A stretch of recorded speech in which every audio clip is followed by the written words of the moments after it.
Bienvenidos a ¿Qué dicen los médicos? El podcast, otro podcast con ustedes aquí con un nuevo invitado en el día de hoy, por lo cual estamos muy contentos y muy felices de recibirlo. Entonces, acá estamos como siempre con nuestro amigo Marlon Rengel en el día de hoy. Así es, gracias, aplausos. A mí me gusta que me aplaudan.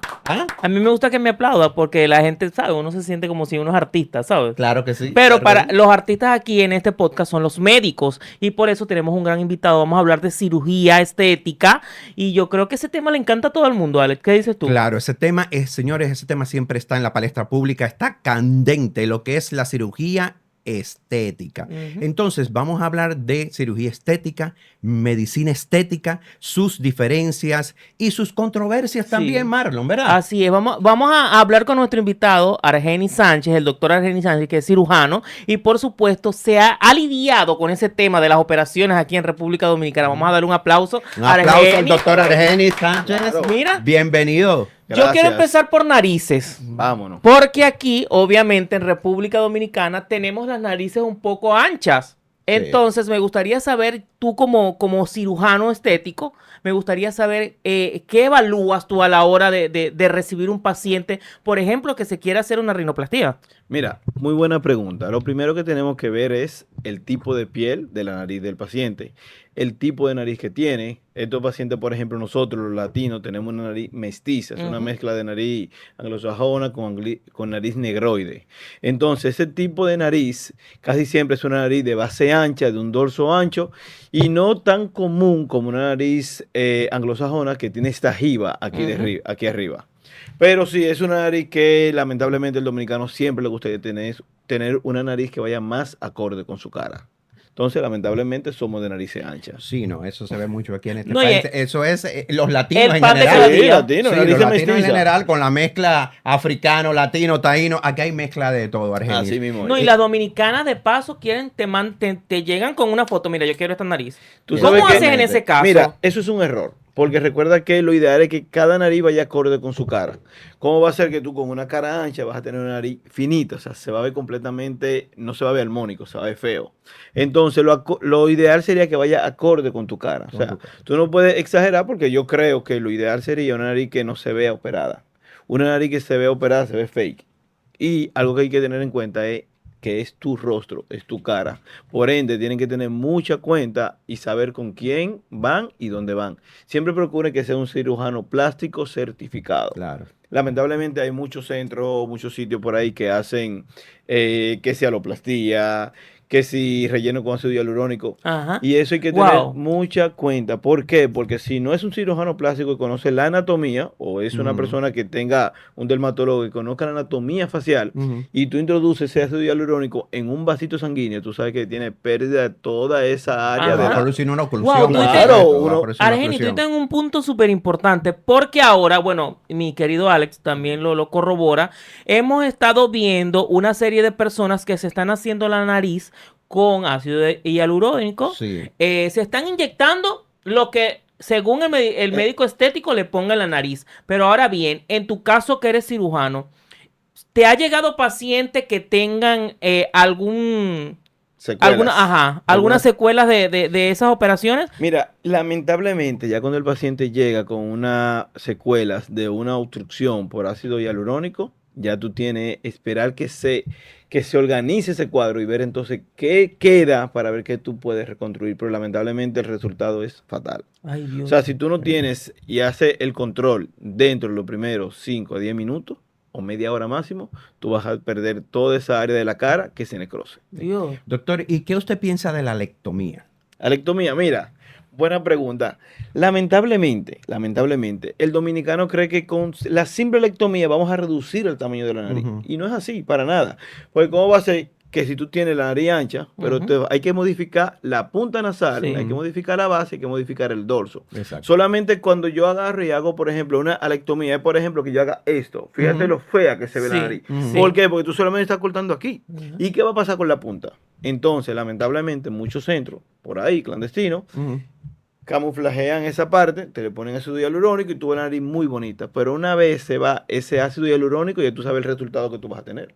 Entonces, ¿qué pasa? Es más complejo para mí como cirujano plástico hacer una rinoplastia con un paciente que tenga una alectomía, porque cuando yo vaya a modificar esa punta, entonces te puede quedar muy pequeña la nariz. Muy pequeña. Entonces, lo ideal, yo les recomiendo a los pacientes, vayan siempre con una persona certificada y calificada, que vea tu caso, porque no todos los pacientes califican para una aloplastía. Eso es lo primero.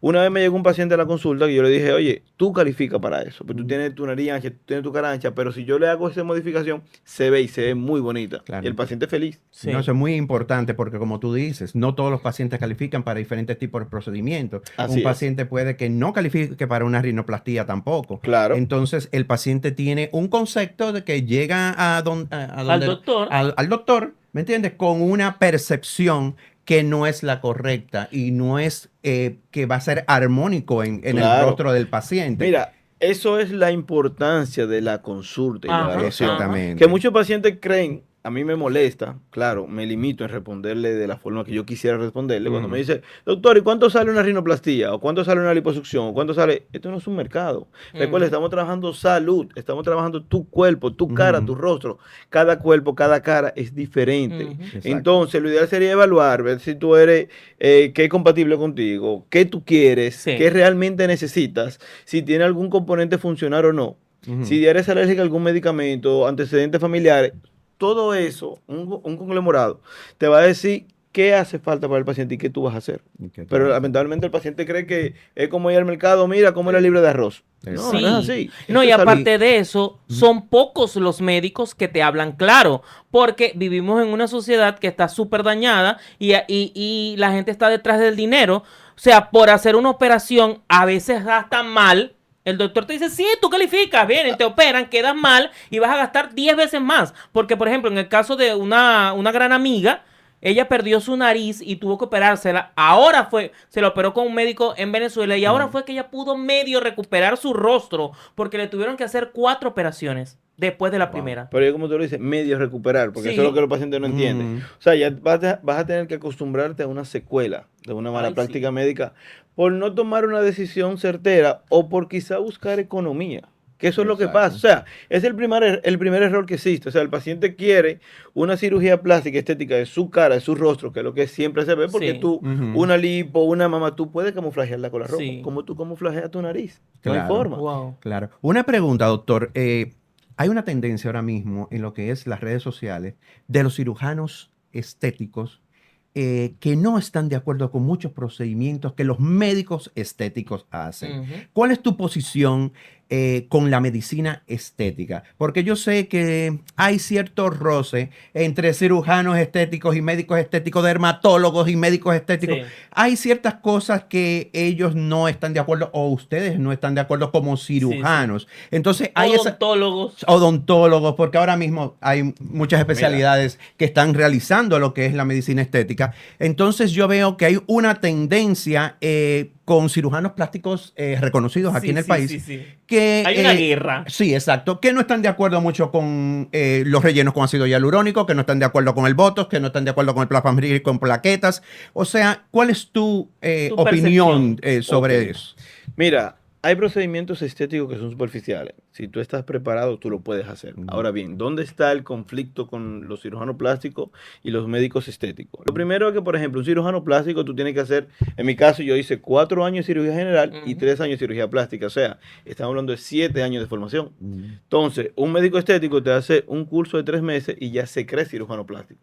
Número 1. Número 2, no puede hacer procedimiento invasivo porque tú no estás preparado. Tú no conoces ni la anatomía, ni conoces la fisiología, ni cómo va a funcionar, ni va a responder eso. Número 2. Número 3, el cirujano plástico sabe cuándo no operar. El médico estético no. Él te va a decir, sí, vamos a hacerlo. Es una gran diferencia. O sea, cuándo un paciente califica y cuándo no califica. ¿Bien? Otra cosa es, por ejemplo, al César lo que es del César. Si tú vas a hacer un procedimiento en tu casa de plomería, tú vas a buscar un plomero, no un electricista. Si tú buscas al electricista, ¿qué va a pasar? Vas a tener un problema. Pasa igual con la medicina. Si tú necesitas un cardiólogo, tú no vas a ir donde el neumólogo, tú vas a ir donde el cardiólogo. Entonces, si tú necesitas un cirujano plástico o cirugía plástica, tú buscas al cirujano plástico. No al ginecólogo, no al otorrino, no al odontólogo. ¿Me entiendes? Sí. O sea, por eso hay que darle a cada quien su espacio. Claro, porque por eso Tú te preparaste para eso, pero ¿qué pasa? Ellos están viendo la parte lucrativa. Y lamentablemente no es que estén dañando el negocio, es que están dañando a las personas. ¿Me entiendes? Entonces al final le sale más costoso al paciente, que va quizá por desinformación, porque lo encuentra más barato, va donde esa persona, ya sea un médico general, una enfermera, una persona que no tiene conocimiento de medicina, y están haciendo medicina estética. Y lamentablemente han dañado la medicina estética. Sí. Ahora bien, con relación al Botox, al ácido hialurónico y eso, yo sí estoy de acuerdo con el Botox. Con el ácido hialurónico ya yo prácticamente no lo coloco, yo prefiero colocar grasa. ¿Por qué? Porque el nanofat. Claro, el ácido hialurónico te lo quieren colocar en cualquier esquinita. En cualquier esquina te ponen un centro de estética y te ponen colocación de ácido hialurónico. No.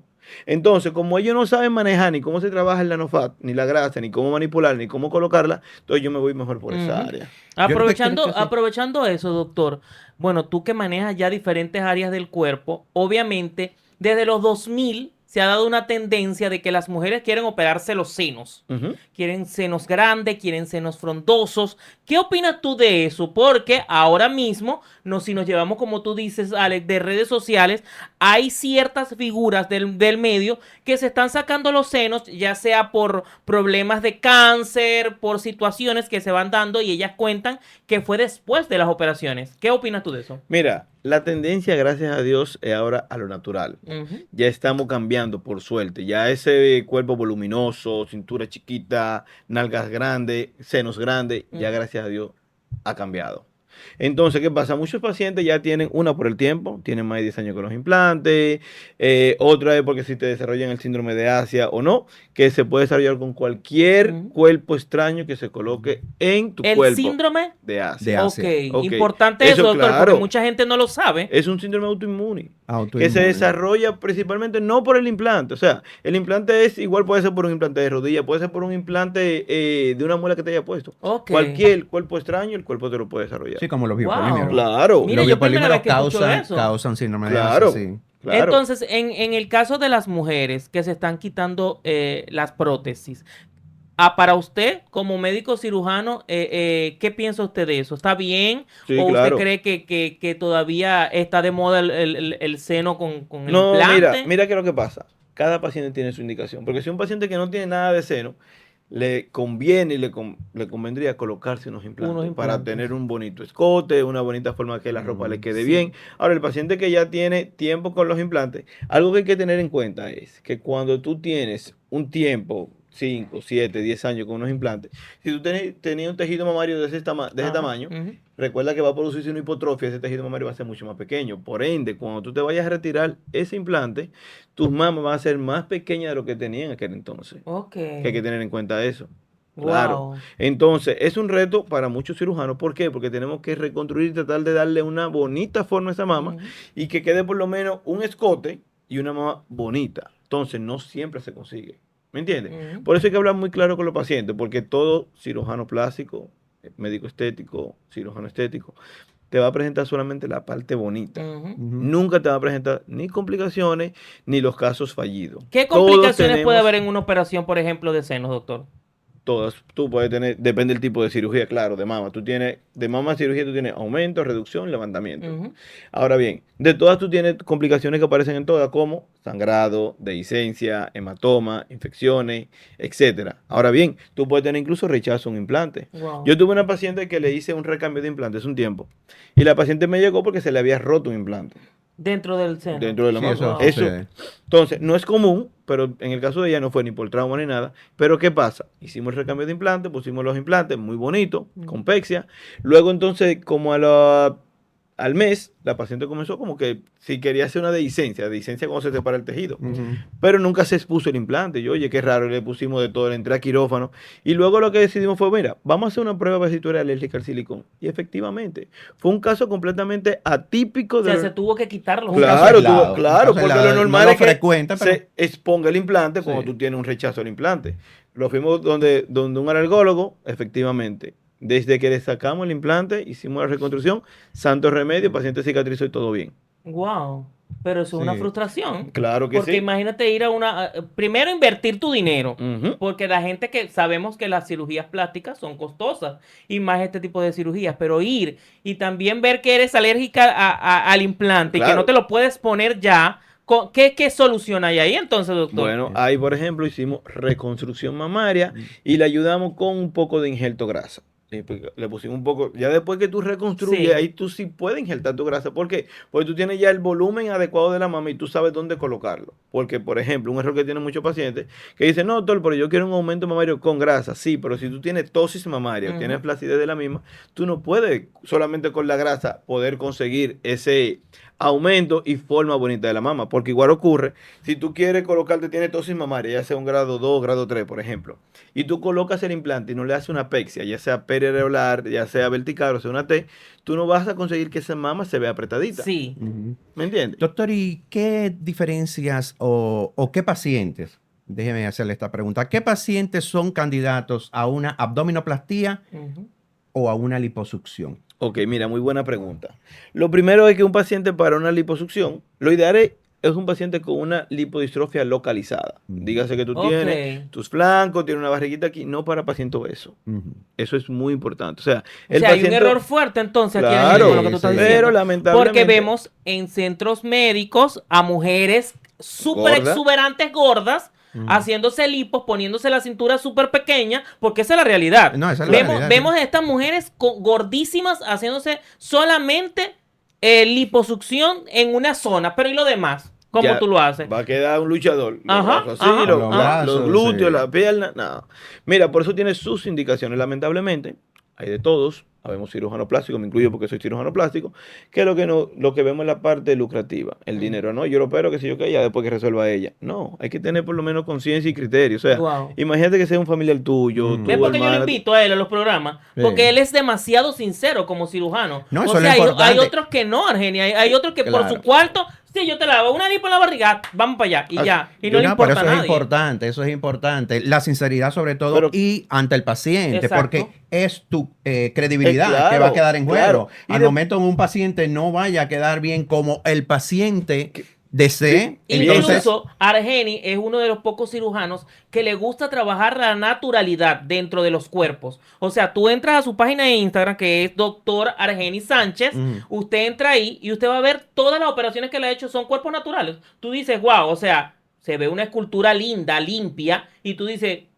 ejercicio. Ella fue ejercicio. Exacto. Mira, ese es el objetivo que yo trato de decirle a mi paciente, qué es lo que yo busco. Que cuando te vean, la persona que te vea se quede pensando, oye, fue que se hizo, es natural, ejercicio, qué es lo que, ¿me entiendes? Eso es lo bonito de la cirugía plástica, pero no que te vean al ego y se te ve que no, se está hecha. Sí. Lamentablemente para mí eso se ve feo. No, entonces, déjame responder tu pregunta, espérate. Y después seguimos con la otra. Entonces, sí, porque no te voy a responder.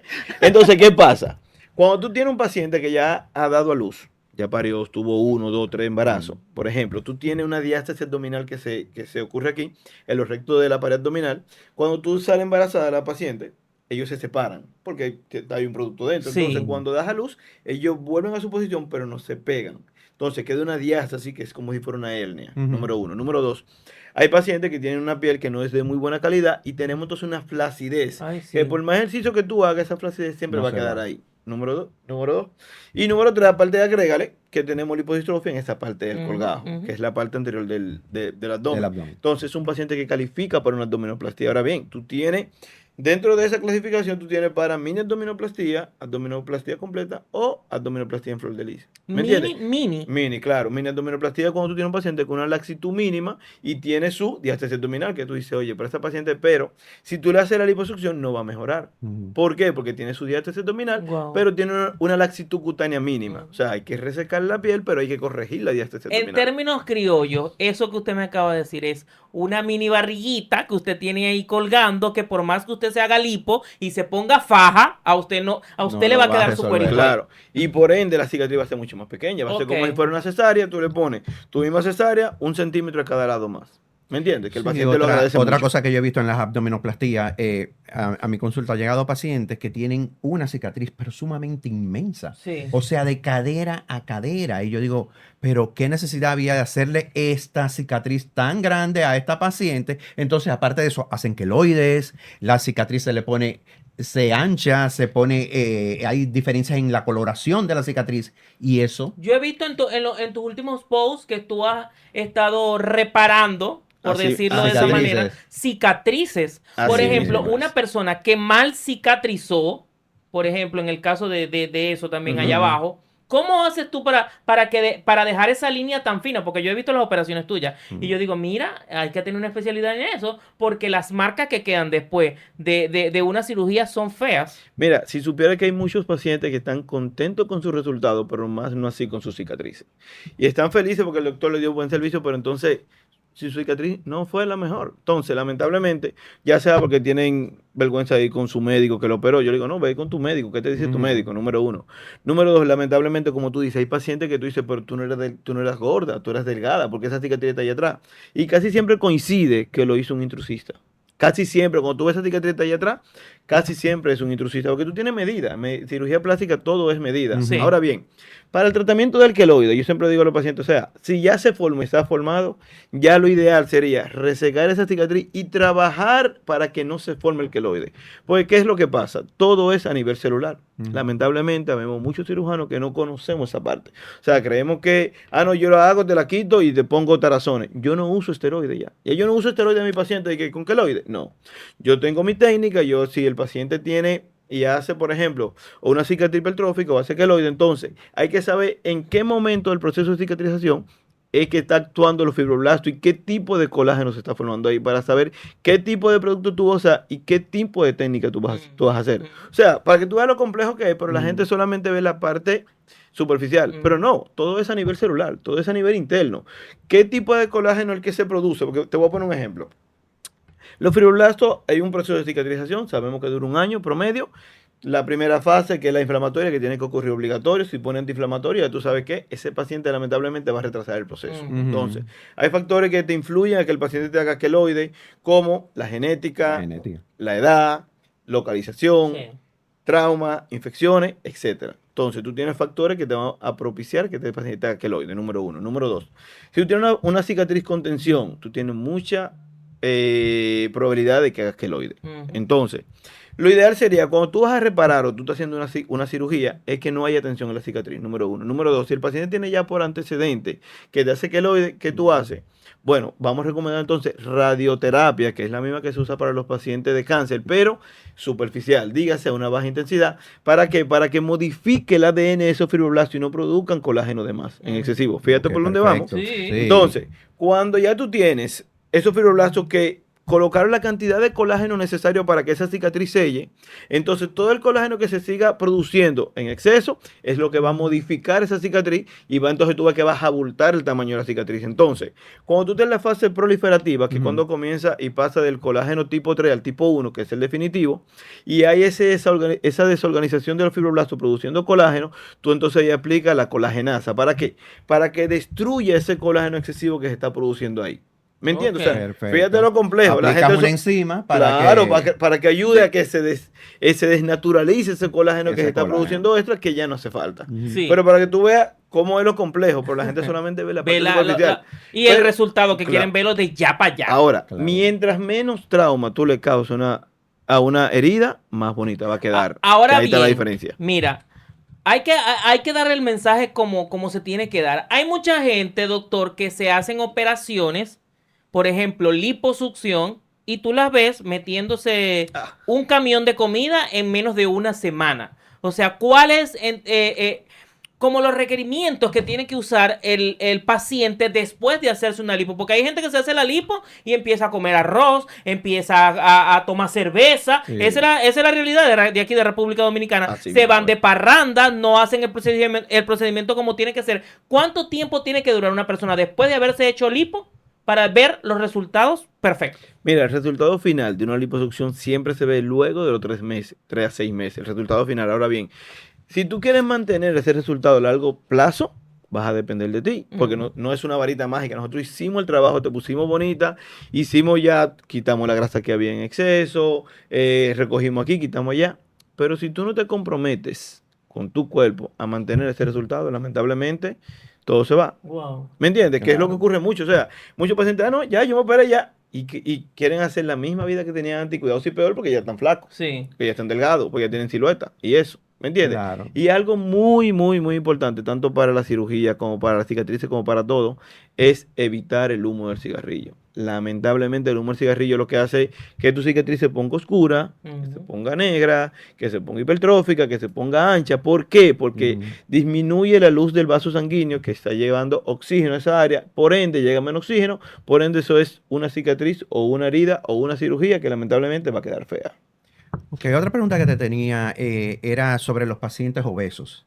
Esos pacientes que tienen una obesidad mórbida, unos pacientes que no quieren llegar a una Bariátrica. una bariátrica o ponerse el balón gástrico y esas cosas. ¿Cómo tú trabajarías esos tipos de pacientes? Porque yo sé que son pacientes un poquito difíciles. Muchos de ellos no quieren hacerse la cirugía y prefieren hacerse una liposucción. Entonces, si el paciente es demasiado obeso, se le hace una liposucción y ese paciente, toda esa piel restante, hay que hacerle otra cirugía para hacerle una recesión de toda esa piel en exceso. Entonces, un proceso un poquito engorroso, un poquito más largo. Mira, lo primero es que un paciente obeso, un paciente gordo no califica. Yo no opero paciente gordo, lamentablemente. Sí. ¿Por qué? Porque tú tienes un paciente con mayor complicación de discencia, de sangrado, de infección y de complicaciones de que tenga un tromboembolismo. La cirugía plástica no es para pacientes gordos, lamentablemente. Sí. Hay que darle al César lo que es del César. O sea, usted está gordo. Repite eso, Argeni. Las cirugías plásticas no son para pacientes gordos. No es para pacientes gordos. Porque la gente quiere engordar y que para operarse. No, el paciente delgado para poder tener un poco más de grasa para que se lo pongan en los glúteos.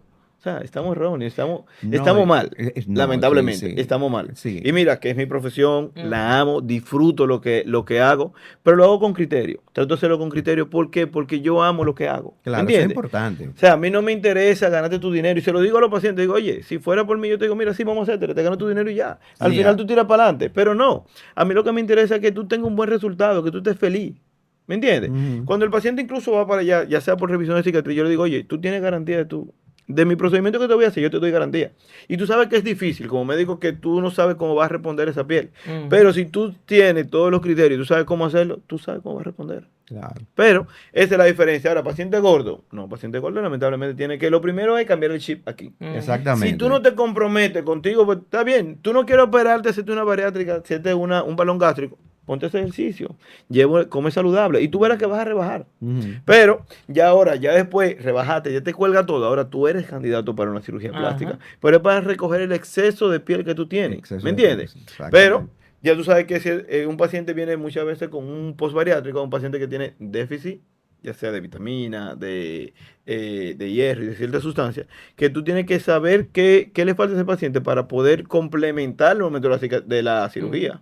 Que es otra cosa que mucha gente no sabe, no conoce. No, y el paciente postbariátrico es un paciente muy complicado. Y complejo. Y complejo, porque el paciente postbariátrico queda anémico. Entonces, hay un tratamiento que llevar después de una bariátrica. Entonces, esos pacientes son pacientes complicados de tratar que el médico o el cirujano plástico tiene que tener en cuenta. No, y algo muy importante, o sea, que muchos pacientes quieren aprovechar, doctor, aproveché una sola cirugía, una sola anestesia. No.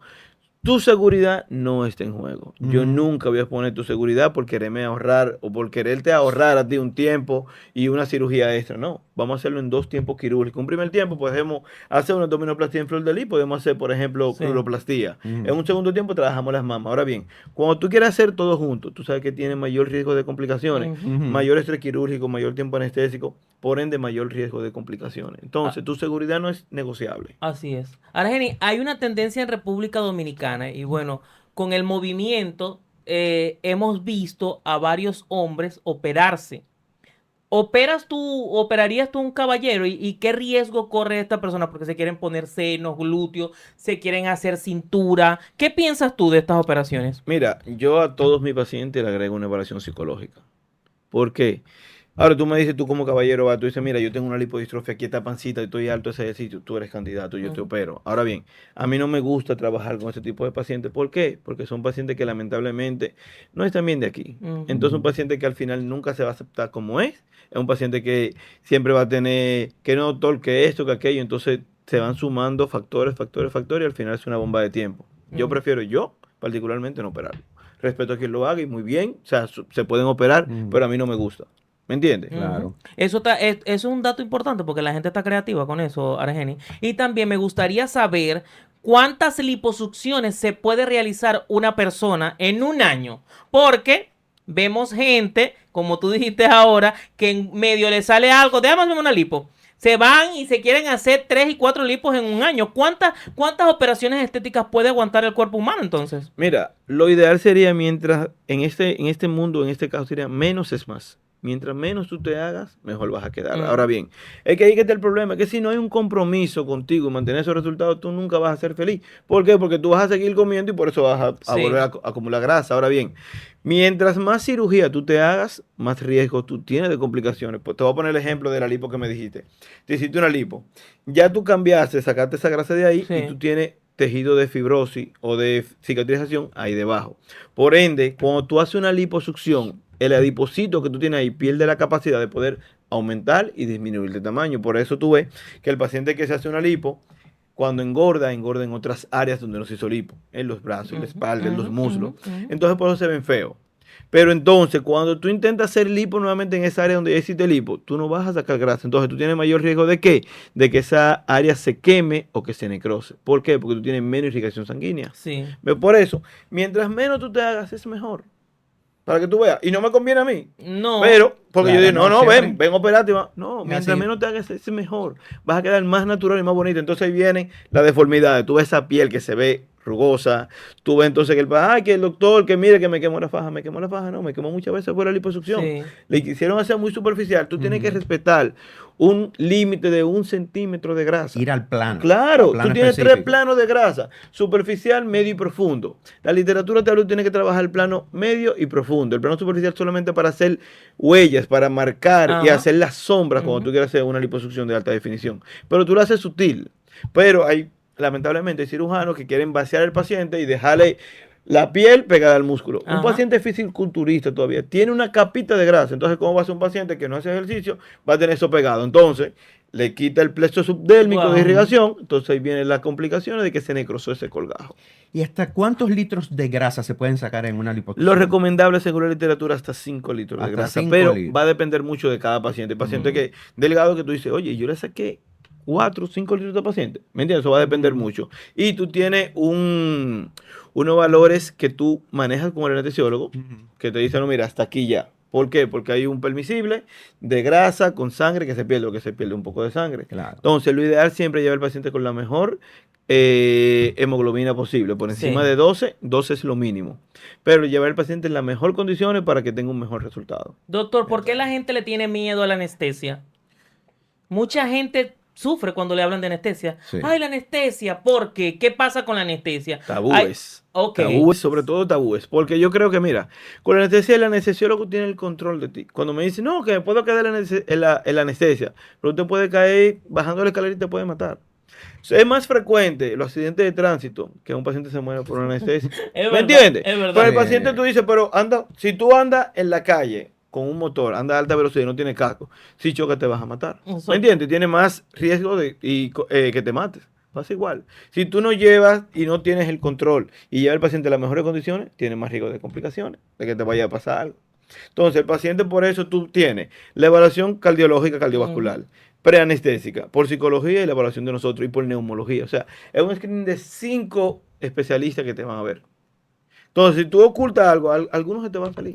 ¿Me entiendes? Entonces, muchas veces los pacientes omiten cosas para operarse. Sí. Y lo que no saben que eso es en perjuicio de ellos. Al final les perjudica a ellos y se pueden complicar. Claro, muchos pacientes son diabéticos, son hipertensos y quieren hacerse una cirugía. Por eso es que hacen una evaluación cardíaca, una evaluación neumológica y hasta endocrina. Claro que sí, claro que sí. Porque es que uno como médico se tiene que proteger antes de hacer un procedimiento como es una cirugía que es completamente invasiva. Y uno lo que trata es proteger al paciente. Ellos no lo ven así. Ellos no lo ven así. El doctor no me quiso operar.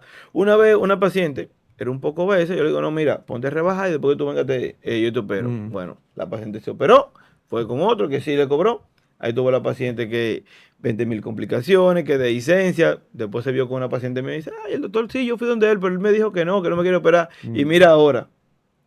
Ahí está. Claro, me hubiese llevado de él. Uno ve los problemas venir, doctor, y uno trata de evitarlos. Claro. Ese es el lema. Cuando tú ves un paciente que está completamente, un paciente que está lleno de enfermedades, es un paciente complicado, que tú sabes que se te va a complicar en una sala de cirugía. Claro. Entonces uno como médico trata con la evaluación previa de protegerse, Marlon, porque... por ejemplo, en mi caso, nosotros hacemos mayormente procedimientos que son mínimamente invasivos. O sea, cosmetológicos, mínimamente invasivos y eso.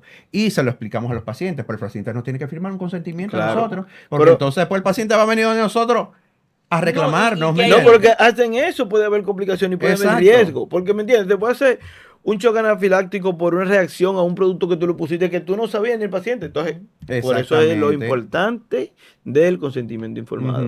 ¿Por qué? Porque, oye, muchas veces ya sea que el paciente te lo omite o ya sea por desconocimiento porque no sabía. No, o porque está debutando con eso. Doctores, y hay gente necia. Esa es la realidad. Que la gente va a un cirujano o a un médico estético a hacerse cualquier procedimiento y van con una idea y a veces no quedan como quieren y empiezan con los problemas. O sea, la gente tiene que entender que, como tú lo dijiste al principio, hay cuerpos diferentes, hay pieles diferentes, usted no puede quedar igual que otra gente, porque llegan como con esa cosa en la cabeza. No, yo me tengo que parecer a no sé quién. No, usted no puede parecerse a esa gente. No, y a veces te llevan hasta fotos. Mira, así es que yo quiero quedar y tú te quedas, pero señora, o sea, mírese el rostro, mírese su anatomía. Un ejemplo, una paciente de una pelvis ancha te trae una foto de una paciente de una pelvis fina, delgada. Entonces es que tú no vas a quedar así nunca. ¿Me entiendes? No, pero...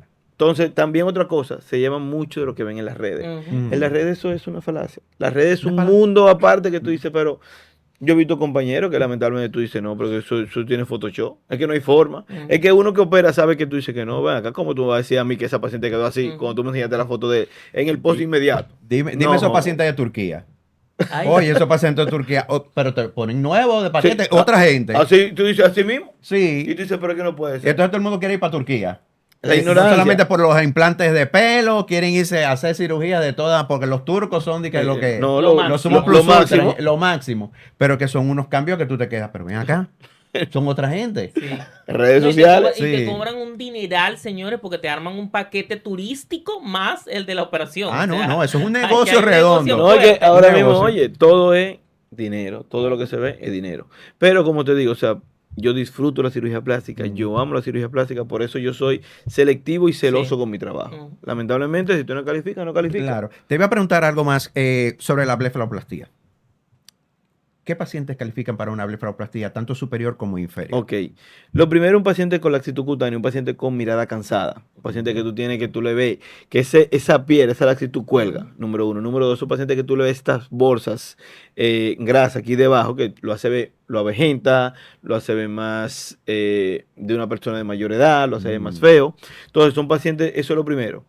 Y pacientes ya de cierta edad en adelante, porque hay muchas pacientes jóvenes que quieren, tienen 30 y pico de años y se quieren hacer una blefaro, pero tú no tienes la actitud.